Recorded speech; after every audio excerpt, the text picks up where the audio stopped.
It's going to go over the tension meter by Park Tool. Part number is a TM-1 or -2, depending how new or old yours is. But if you're truing wheels already, this is where this could be helpful, and just checking tension. One, you can check it just by hand.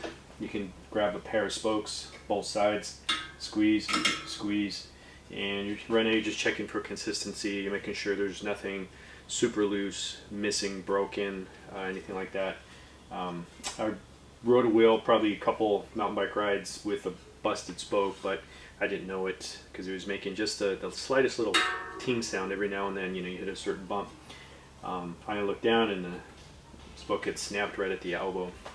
They can also snap in the middle. They could snap down at the base as well. But overall, you can do that quick safety check all the way around. Feel for consistency. You want to have good pressure. Every wheel might have a little bit of a different pressure needed or tension. So when you buy this, it comes with a chart, and then the chart's going to tell you, okay, measure your spokes. You're going to measure the width of your spokes. So it gives you a little tool like this guy. And this is going to measure in millimeters. Starts at like 1.5, goes to 1.7, 1.8, and 2.0, and so on. 1.8 and 2.0 is pretty common. And when you go to measure, you're measuring in the middle of the spoke, opposed to the very end where the nipple is, or closer up here where your hub is or your flange. Reason being, some of these spokes are double butted, so the base, and this could be a ½ inch, could be an inch, where the base is a little thicker, and then it drops and gets skinnier in the middle, and then back to thicker again.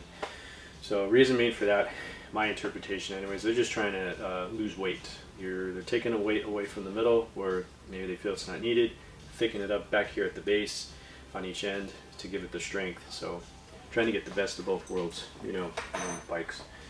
Always trying to lighten up the weight. But you would measure this, get the tightest fitting, shoot for somewhere in the middle until it slips in pretty snug.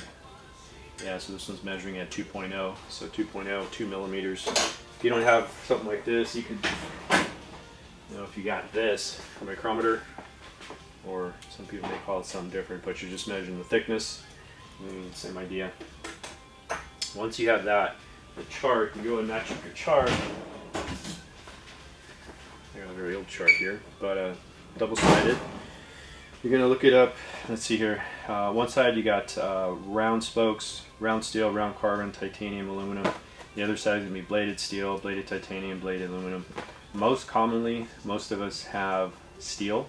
You can check it with the magnet, but not all spokes are going to have that magnetization in there. So I don't know about that. I don't know what's going on there, but you know, this is a lower end wheel. It's nothing special.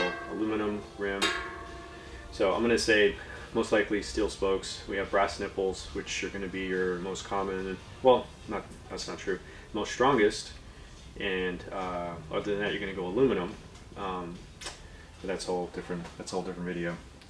But once you find the thickness of your spoke, the material, so I'm going to go steel, round, 2.0. I'm going to look at my chart, and I'm going to run down, and this is a conversion chart, so it's going to tell me that I should be somewhere about 100 kilogram force.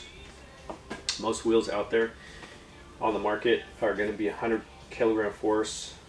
They came up with this equation. I didn't come up with the equation, and this is what we're being told as the mechanic, the people truing. Unless this manufacturer or that whoever you have is coming up with their own number, then you go from what they say. But in most general bikes out there, we can say 100 kilogram force is a strong enough tension for most wheels out here on the market. But we need to convert it so the tension meter can read it. So that's on the side here, we call it deflection reading. So if I'm going round steel 2.0 and matching up, and here's the funny thing, you're not going to match up with 100 right off the bat. It's either 95, then it jumps to 107, 121, pretty erratic numbers. So I'm going to stay on the low side of 95 and then shoot over, and it's going to tell me a deflection of 23. So then this goes from 1 to 45, so I want this to be reading somewhere close to 23. If I'm a little under, that's okay. If I'm a little over, maybe that's okay, but you know, the tighter the spoke, there's always a chance that you may want to snap, you hit something good enough, or even a side deflection, a rock comes up and hits it, you're going through a rock garden, that can happen as well. That's what I've seen the spokes just snap right in the middle. And then when you go to measure this, you're going to go somewhere in the middle. So I'm going to do, this is my drive side because I have my free wheel. So drive side, or if you're sitting on the bike, it would be the right side, even though I have it backwards in the stand. As long as you know what's what. And squeeze this, the middle, the tracks, there's a dotted line straight across. You're going to match up your spoke. It's going to go in between these two guys here. Squeezing it now, you can release, have it flat, and then this thing will stay in place. So I'm just going to hold it so it doesn't flop around with my finger. And then look at the reading down here, and it's coming in about 25. So I should be 23 or a little under. I'm 25 for this one. Funny thing is with these wheels, if you've been trimming wheels, you know that some spokes are going to be erratically high. You might have one or two that are erratically low. Can be normal for some wheels, especially if the wheel's been used quite a bit. So depending, this bike has probably, if the bike has seen a lot of, or the wheel's seen a lot of action, it's old, trauma, you know, taking good hits, then we go and true it back up the best we can. So there's always going to be a little, so there's always a sign telling you that this wheel has a little fatigue, and that's what you're going to see here when you have those kind of erratic readings. But for the most part, an average, we should be 23 or, you know, a little lower. 22, 21 is not bad. I'd rather be slightly under than slightly over, just because, you know, we don't want something too tight and have it snap. So if you're trying to get the average on a wheel, if we're dealing with the rear wheel, there's always going to be more tension on the right side. This is our drive side, so that's by design. When you're pedaling, that's all our pedal force. The gear's right here, it's on this side, so it's always a little higher tension on this side.